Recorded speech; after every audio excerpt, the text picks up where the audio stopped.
Good evening, everyone, and welcome to another installment of Spine-Tingling Tales. I'll be your host this evening. This is Evan, and as we go into our spooky season, we're going into autumn here. Hopefully when this episode airs, it's still autumn. And I thought, what better way to enjoy the spooky season than to share one of my favorite stories. This is really one of the stories that got me into horror as a genre. And I think that's because the monster this time around is just so utterly alien. I really like it, and I hope you will too. This is The Color Out of Space by H.P. Lovecraft.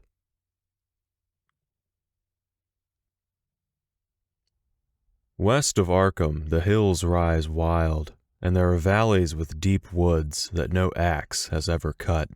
There are dark, narrow glens where the trees slope fantastically, and where thin brooklets trickle without ever having caught the glint of sunlight. On the gentler slopes there are farms, ancient and rocky, with squat, moss-covered cottages brooding eternally over old New England secrets in the lee of great ledges. But these are all vacant now, the wide chimneys crumbling and the shingled sides bulging perilously beneath low gambrel roofs. The old folk have gone away, and foreigners do not like to live there. French Canadians have tried it, Italians have tried it, and the Poles have come and departed. It is not because of anything that can be seen or heard or handled, but because of something that is imagined. The place is not good for the imagination, and does not bring restful dreams at night. It must be this which keeps the foreigners away, for old Ammi Pierce has never told them of anything he recalls from the strange days. Ammi, whose head has been a little queer for years, is the only one who still remains, or who ever talks of the strange days, and he dares to do this because his house is so near the open fields and the traveled roads around Arkham. There was once a road over the hills and through the valleys that ran straight where the blasted heath is now, but people ceased to use it, and a new road was laid curving far toward the south. Traces of the old one can still be found amidst the weeds of a returning wilderness, and some of them will doubtless linger even when half the hollows are flooded for the new reservoir. Then the dark woods will be cut down, and the blasted heath will slumber far below blue waters, whose surface will mirror the sky and ripple in the sun. And the secrets of the strange days will be one with the deep secrets, one with the hidden lore of old ocean, and all the mystery of primal earth. When I went into the hills and vales to survey for the new reservoir, they told me the place was evil. They told me this in Arkham, and because that is a very old town full of witch legends, I thought the evil must be something which grandams had whispered to children through centuries. The name Blasted Heath seemed to me very odd and theatrical, and I wondered how it had come into the folklore of a Puritan people.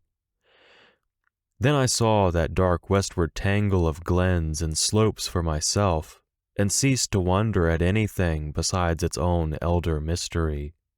It was morning when I saw it, but shadow lurked always there. The trees grew too thickly, and their trunks were too big for any healthy New England wood. There was too much silence in the dim alleys between them, and the floor was too soft with the dank moss and mattings of infinite years of decay. In the open spaces, mostly along the line of the old road, there were little hillside farms, sometimes with all the buildings standing, sometimes with only one or two, and sometimes with only a lone chimney or fast-filling cellar. Weeds and briars reigned, and furtive wild things rustled in the undergrowth. Upon everything was a haze of restlessness and oppression, a touch of the unreal and the grotesque, as if some vital element of perspective or chiaroscuro were awry. I did not wonder that the foreigners would not stay, for this was no region to sleep in. It was too much like a landscape of Salvador Rosa, too much like some forbidden woodcut in a tale of terror. But even all this was not so bad as the blasted heath. I knew it the moment I came upon it at the bottom of a spacious valley, for no other name could fit such a thing, or any other thing fit such a name. It was as if the poet had coined the phrase from having seen this one particular region. It must, I thought as I viewed it, be the outcome of a fire. But why had nothing new ever grown over those 5 acres of gray desolation that sprawled open to the sky like a great spot eaten by acid in the woods and fields? It lay largely to the north of the ancient road line, but encroached a little on the other side. I felt an odd reluctance about approaching, and did so at last only because my business took me through and past it. There was no vegetation of any kind on that broad expanse, but only a fine gray dust or ash which no wind seemed ever to blow about. The trees near it were sickly and stunted, and many dead trunks stood or lay rotting at the rim. As I walked hurriedly by, I saw the tumbled bricks and stones of an old chimney and cellar on my right, and the yawning black maw of an abandoned well whose stagnant vapors played strange tricks with the hues of the sunlight. Even the long, dark woodland climb beyond seemed welcome in contrast, and I marveled no more at the frightened whispers of Arkham people. There had been no house or ruin near. Even in the old days, the place must have been lonely and remote. And at twilight, dreading to repass that ominous spot, I walked circuitously back to the town by the curving road on the south. I vaguely wished some clouds would gather, for an odd timidity about the deep skyey voids above had crept into my soul. In the evening, I asked old people in Arkham about the blasted heath, and what was meant by that phrase, strange days, which so many evasively muttered. I could not, however, get any good answers, except that all the mystery was much more recent than I had dreamed. It was not a matter of old legendry at all, but something within the lifetime of those who spoke. It had happened in the 80s, and a family had disappeared or was killed. Speakers would not be exact, and because they all told me to pay no attention to old Ammi Pierce's crazy tales, I sought him out the next morning, having heard that he lived alone in the ancient tottering cottage where the trees first begin to get very thick. It was a fearsomely archaic place, and had begun to exude the faint miasmal odor which clings about houses that have stood too long. Only with persistent knocking could I rouse the aged man, and when he shuffled timidly to the door, I could tell he was not glad to see me. He was not so feeble as I had expected, but his eyes drooped in a curious way, and his unkempt clothing and white beard made him seem very worn and dismal. Not knowing just how he could best be launched on his tales, I feigned a matter of business, told him of my surveying, and asked vague questions about the district. He was far brighter and more educated than I had been led to think, and before I knew it had grasped quite as much of the subject as any man I had talked with in Arkham. He was not like other rustics I had known in the sections where reservoirs were to be. From him there were no protests at the miles of old wood and farmland to be blotted out, though perhaps there would have been, had not his home lain outside the bounds of the future lake. Relief was all that he showed, relief at the doom of the dark ancient valleys through which he had roamed all his life. They were better under water now, better under water since the strange days. And with this opening, his husky voice sank low, while his body leaned forward and his right forefinger began to point shakily and impressively. It was then that I heard the story, and as the rambling voice scraped and whispered on, I shivered again and again despite the summer day. Often I had to recall the speaker from ramblings, piece out scientific points which he knew only by a fading parrot memory of professors' talk, or bridge over gaps where his sense of logic and continuity broke down. When he was done, I did not wonder that his mind had snapped a trifle, or that the folk of Arkham would not speak much of the blasted heath. I hurried back before sunset to my hotel, unwilling to have the stars come out above me in the open, and the next day returned to Boston to give up my position. I could not go into that dim chaos of old forest and slope again, or face another time that gray blasted heath where the black well yawned deep beside the tumbled bricks and stones. The reservoir will soon be built now, and all those elder secrets will be safe forever under watery fathoms. But even then I do not believe I would like to visit that country by night, at least not when the sinister stars are out, and nothing could bribe me to drink the new city water of Arkham. It all began, old Amy said, with the meteorite.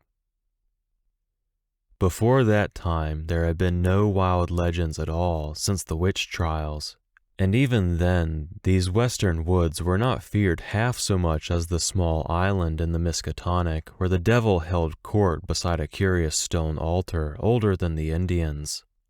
These were not haunted woods, and their fantastic dusk was never terrible till the strange days. Then there had come that white noontide cloud, that string of explosions in the air, and that pillar of smoke from the valley far in the wood. And by night all Arkham had heard of the great rock that fell out of the sky and bedded itself in the ground beside the well at the Nahum Gardner place. That was the house which had stood where the blasted heath was to come. The trim white Nahum Gardner house amidst its fertile gardens and orchards. Nahum had come to town to tell people about the stone, and had dropped in at Amy Pierce's on the way. Amy was 40 then, and all the queer things were fixed very strongly in his mind. He and his wife had gone with the 3 professors from Miskatonic University, who hastened out the next morning to see the weird visitor from unknown stellar space, and had wondered why Nahum had called it so large the day before. It had shrunk, Nahum said, as he pointed out the big brownish mound above the ripped earth and charred grass near the archaic well sweep in his front yard. But the wise men answered that stones do not shrink. Its heat lingered persistently, and Nahum declared it had glowed faintly in the night. The professors tried it with a geologist's hammer and found it was oddly soft. It was, in truth, so soft as to be almost plastic, and they gouged rather than chipped a specimen to take back to the college for testing. They took it in an old pail borrowed from Nahum's kitchen, for even the small piece refused to grow cool. On the trip back they stopped at Amy's to rest, and seemed thoughtful when Mrs. Pierce remarked that the fragment was growing smaller and burning the bottom of the pail. Truly it was not large, but perhaps they had taken less than they thought. The day after that, all this was in June of '82, the professors had trooped out again in a great excitement. As they passed Amy's, they told him what queer things the specimen had done, and how it had faded wholly away when they put it in a glass beaker. The beaker had gone too, and the wise men talked of the strange stone's affinity for silicon. It had acted quite unbelievably in that well-ordered laboratory, doing nothing at all and showing no occluded gases when heated on charcoal, being wholly negative in the borax bead, and soon proving itself absolutely non-volatile at any producible temperature, including that of the oxyhydrogen blowpipe. On an anvil it appeared highly malleable, and in the dark its luminosity was very marked. Stubbornly refusing to grow cool, it soon had the college in a state of real excitement, and when, upon heating before the spectroscope, it displayed shining bands unlike any known colors of the normal spectrum, there was breathless talk of new elements, bizarre optical properties, and other things which puzzled men of science are wont to say when faced by the unknown. Hot as it was, they tested it in a crucible with all the proper reagents. Water did nothing. Hydrochloric acid was the same. Nitric acid and even aqua regia merely hissed and spattered against its torrid invulnerability. Amy had difficulty in recalling all these things, but recognized some solvents as I mentioned them in the usual order of use. There were ammonia and caustic soda, alcohol and ether, nauseous carbon disulfide, and a dozen others. But although the weight grew steadily less as time passed, and the fragments seemed to be slightly cooling, there was no change in the solvents to show that they had attacked the substance at all. It was a metal, though, beyond a doubt. It was magnetic for one thing, and after its immersion in the acid solvents, there seemed to be faint traces of the Widmanstätten figures found on meteoric iron. When the cooling had grown very considerable, the testing was carried on in glass, and it was in a glass beaker that they left all the chips made of the original fragment during the work. The next morning, both chips and beaker were gone without trace, and only a charred spot marked the place on the wooden shelf where they had been. All this the professors told Amy as they paused at his door, and once more he went with them to see the stony messenger from the stars, though this time his wife did not accompany him. It had now most certainly shrunk, and even the sober professors could not doubt the truth of what they saw. All around the dwindling brown lump near the well was a vacant space, except where the earth had caved in, and whereas it had been a good 7 feet across the day before, it was now scarcely 5. It was still hot, and the sages studied its surface curiously as they detached another and larger piece with hammer and chisel. They gouged deeply this time, and as they pried away the smaller mass, they saw that the core of the thing was not quite homogeneous. They had uncovered what seemed to be the side of a large colored globule embedded in the substance. The color, which resembled some of the bands in the meteor's strange spectrum, was almost impossible to describe, and it was only by analogy that they called it color at all. Its texture was glossy, and upon tapping it appeared to promise both brittleness and hollowness. One of the professors gave it a smart blow with the hammer, and it burst with a nervous little pop. Nothing was emitted, and all trace of the thing vanished with the puncturing. It left behind a hollow spherical space about 3 inches across, and all thought it probable that others would be discovered as the enclosing substance wasted away. Conjecture was vain, so after a futile attempt to find additional globules by drilling, the seekers left again with their new specimen, which proved, however, as baffling in their laboratory as its predecessor had been. Aside from being almost plastic, having heat, magnetism, and slight luminosity, cooling slightly in powerful acids, possessing an unknown spectrum, wasting away in air and attacking silicon compounds with mutual destruction as a result, it presented no identifying features whatsoever, and at the end of the tests the college scientists were forced to own that they could not place it. It was nothing of this earth, but a piece of the great outside, and as such dowered with outside properties and obedient to outside laws. That night there was a thunderstorm, and when the professors went out to Nahum's the next day they met with a bitter disappointment. The stone, magnetic as it had been, must have had some peculiar electrical property, for it had drawn the lightning, as Nahum said, with a singular persistence. 6 times within an hour, the farmers saw the lightning strike the furrow in the front yard, and when the storm was over, nothing remained but a ragged pit by the ancient well sweep, half choked with caved-in earth. Digging had borne no fruit, and the scientist verified the fact of the utter vanishment. The failure was total, so that nothing was left to do but go back to the laboratory and test again the disappearing fragment left carefully cased in lead. That fragment lasted a week, at the end of which nothing of value had been learned of it. When it had gone, no residue was left behind, and in time the professors felt scarcely sure they had indeed seen with waking eyes that cryptic vestige of the fathomless gulfs outside, that lone, weird message from other universes and other realms of matter, force, and entity. As was natural, the Arkham papers made much of the incident with its collegiate sponsoring and sent reporters to talk with Nahum Gardner and his family. At least one Boston daily also sent a scribe, and Nahum quickly became a kind of local celebrity. He was a lean, genial person of about 50, living with his wife and 3 sons on the pleasant farmstead in the valley. He and Amy exchanged visits frequently, as did their wives, and Amy had nothing but praise for him after all these years. He seemed slightly proud of the notice his place had attracted, and talked often of the meteorite in the succeeding weeks. That July and August were hot, and Nahum worked hard at his haying in the 10-acre pasture across Chapman's Brook, his rattling wain wearing deep ruts in the shadowy lanes between. The labor tired him more than it had in other years, and he felt that age was beginning to tell on him. Then fell the time of fruit and harvest.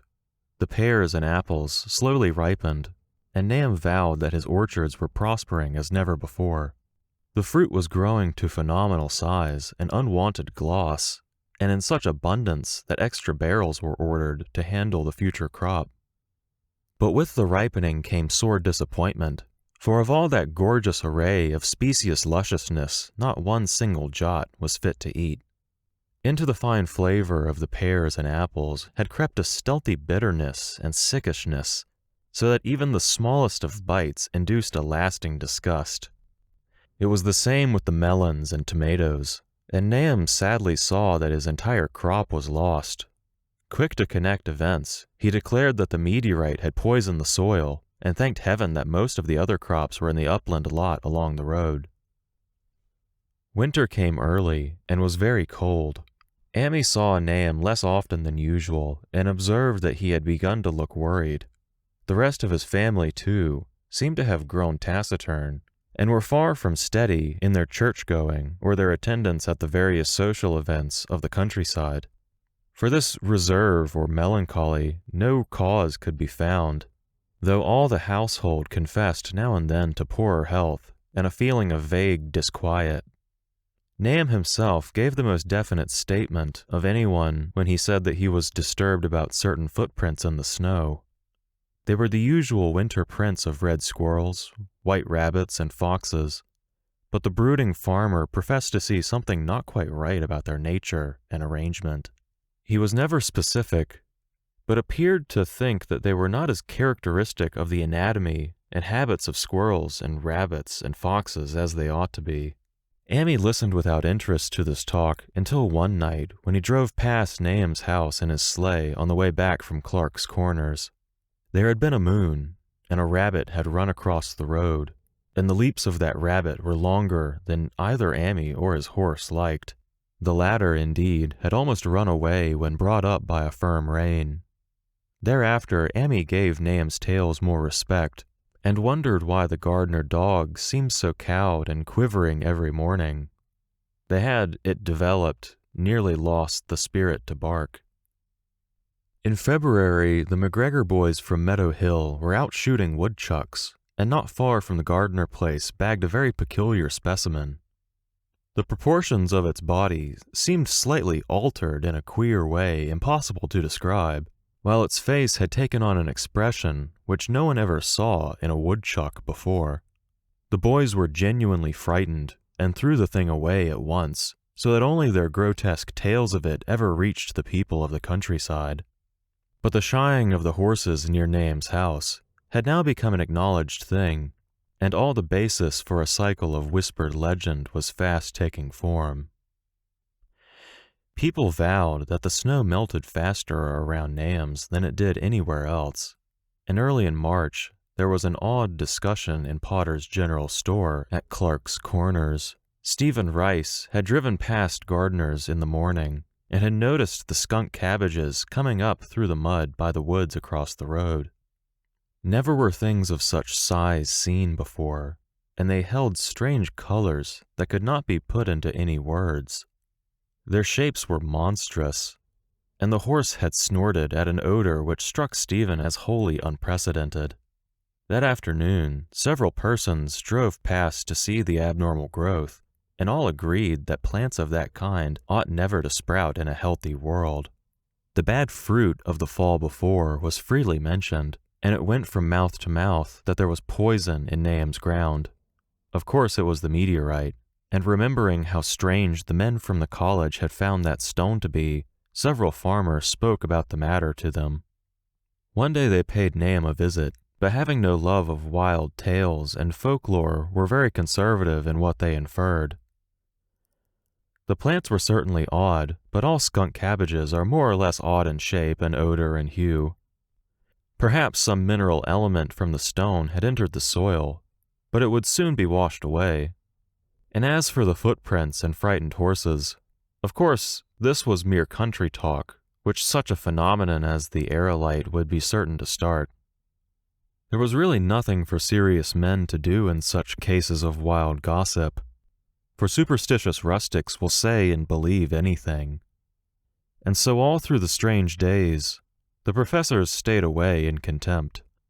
Only one of them, when given 2 files of dust for analysis in a police job over a year and a half later, recalled that the queer color of that skunk cabbage had been very like one of the anomalous bands of light shown by the meteor fragment in the college spectroscope, and like the brittle globule found embedded in the stone from the abyss. The samples in this analysis case gave the same odd bands at first, though they later lost the property. The trees budded prematurely around Nahum's, and at night they swayed ominously in the wind. Nahum's second son, Thaddeus, a lad of 15, swore that they swayed also when there was no wind, but even the gossips would not credit this. Certainly, however, restlessness was in the air. The entire Gardner family developed the habit of stealthy listening, though not for any sound which they could consciously name. The listening was, indeed, rather a product of moments when consciousness seemed half to slip away.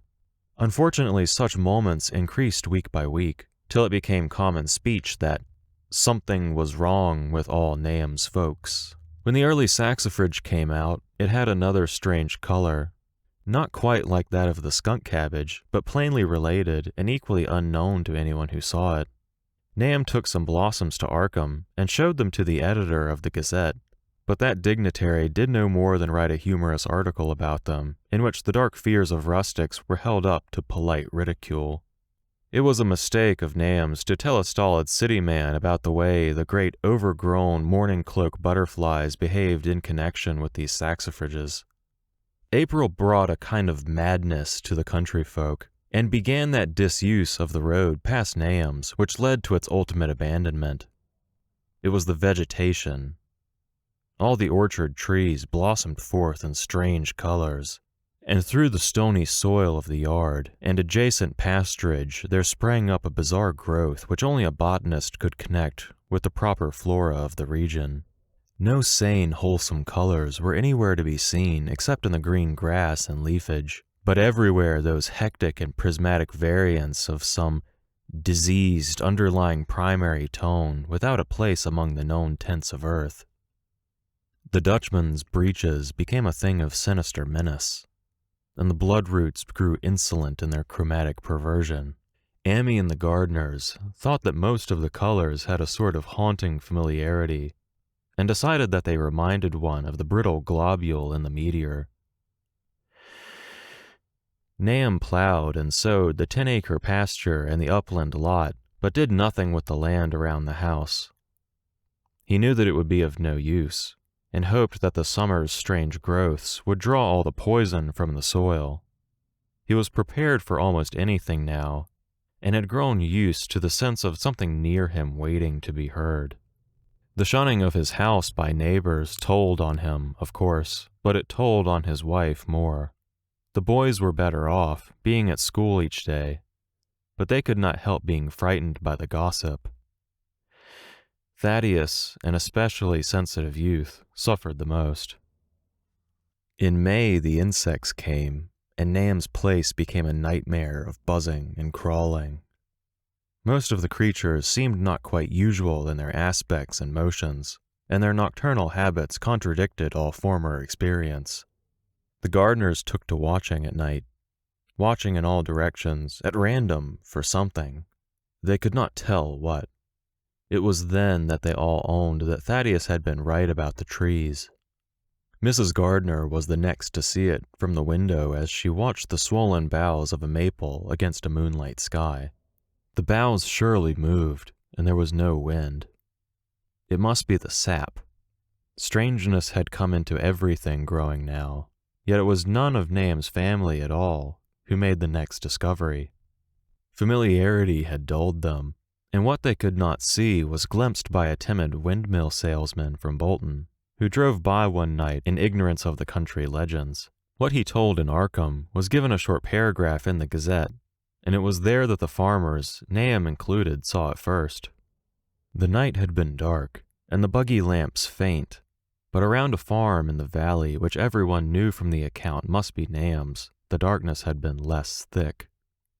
A dim, though distinct luminosity seemed to inhere in all the vegetation, grass, leaves, and blossoms alike, while at one moment a detached piece of the phosphorescence appeared to stir furtively in the yard near the barn. The grass had so far seemed untouched, and the cows were freely pastured in the lot near the house, but toward the end of May the milk began to be bad. Then Nahum had the cows driven to the uplands, after which the trouble ceased. Not long after this, the change in grass and leaves became apparent to the eye. All the verdure was going gray, and was developing a highly singular quality of brittleness. Amy was now the only person who ever visited the place, and his visits were becoming fewer and fewer. When school closed, the Gardners were virtually cut off from the world, and sometimes let Amy do their errands in town. They were failing curiously, both physically and mentally, and no one was surprised when the news of Mrs. Gardner's madness stole around.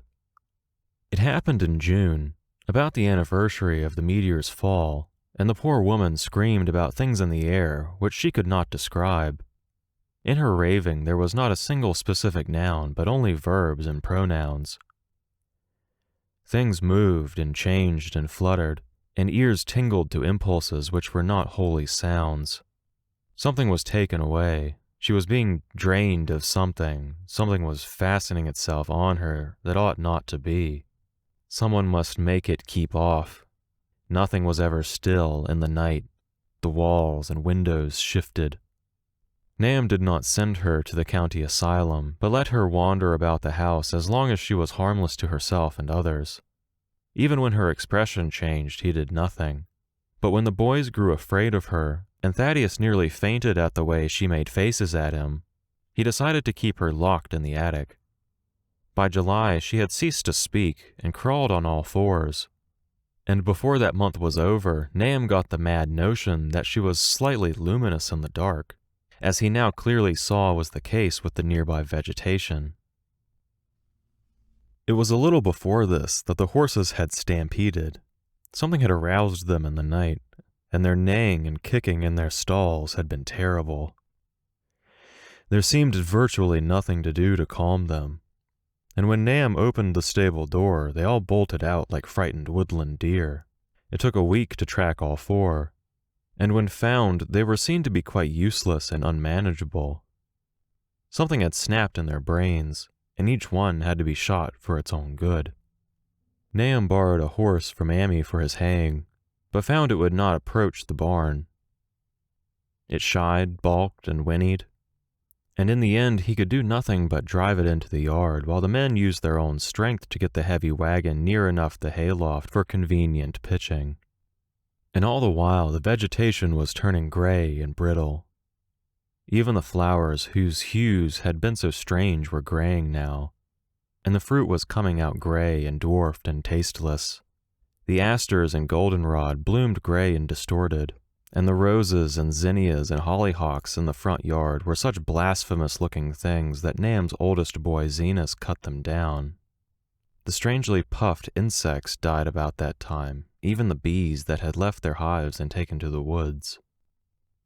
By September, all the vegetation was fast crumbling to a grayish powder, and Nahum feared that the trees would die before the poison was out of the soil.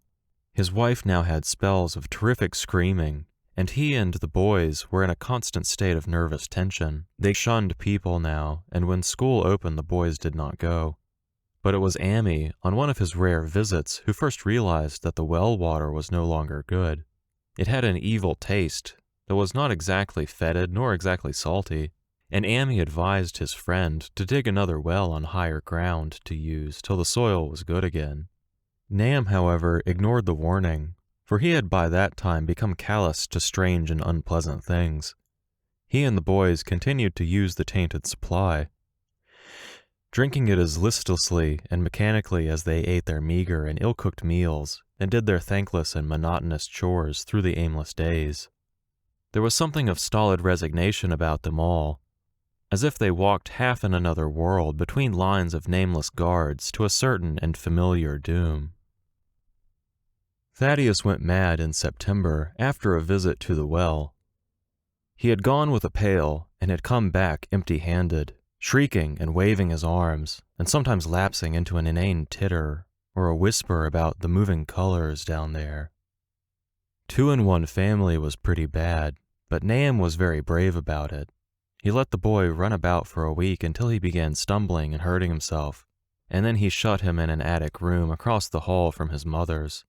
The way they screamed at each other from behind their locked doors was very terrible, especially to little Merwin, who fancied they talked in some terrible language that was not of earth.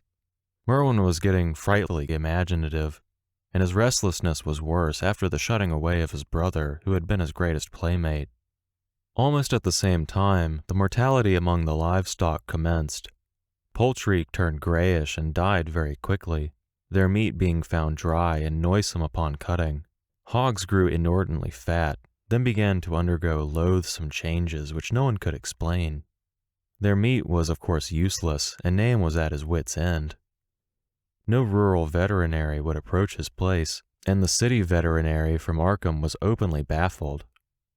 The swine began growing gray and brittle, and falling to pieces before they died, and their eyes and muzzles developed singular alterations. It was very inexplicable, for they had never been fed from the tainted vegetation. Then something struck the cows. Certain areas, or sometimes the whole body, would be uncannily shriveled or compressed, and atrocious collapses or disintegrations were common. In the last stages, and death was always the result, there would be a graying and turning brittle like that which beset the hogs. There could be no question of poison, for all the cases occurred in a locked and undisturbed barn. No bites of prowling things could have brought the virus, for what live beast of earth can pass through solid obstacles? It must be only natural disease. Yet what disease could wreak such results was beyond any mind's guessing. When the harvest came, there was not an animal surviving on the place, for the stock and poultry were dead, and the dogs had run away. These dogs, 3 in number, had all vanished one night, and were never heard of again. The 5 cats had left some time before, but their going was scarcely noticed, since there now seemed to be no mice, and only Mrs. Gardner had made pets of the graceful felines.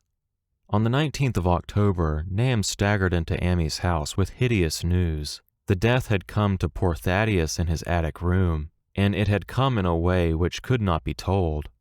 Nahum had dug a grave in the railed family plot behind the farm, and had put therein what he found.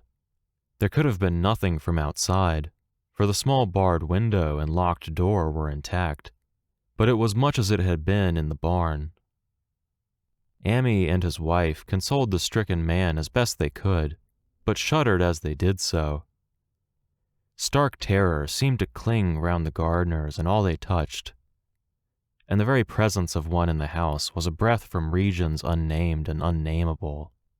Amy accompanied Nahum home with the greatest reluctance, and did what he might to calm the hysterical sobbing of little Merwin.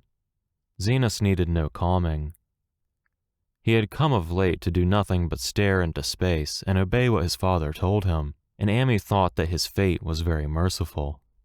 Now and then Merwin's screams were answered faintly from the attic, and in response to an inquiring look, Nahum said that his wife was getting very feeble. When night approached, Amy managed to get away, for not even friendship could make him stay in that spot when the faint glow of the vegetation began, and the trees may or may not have swayed without wind. It was really lucky for Amy that he was not more imaginative. Even as things were, his mind was bent ever so slightly, but had he been able to connect and reflect upon all the portents around him, he must inevitably have turned a total maniac. In the twilight he hastened home, the screams of the mad woman and the nervous child ringing horribly in his ears.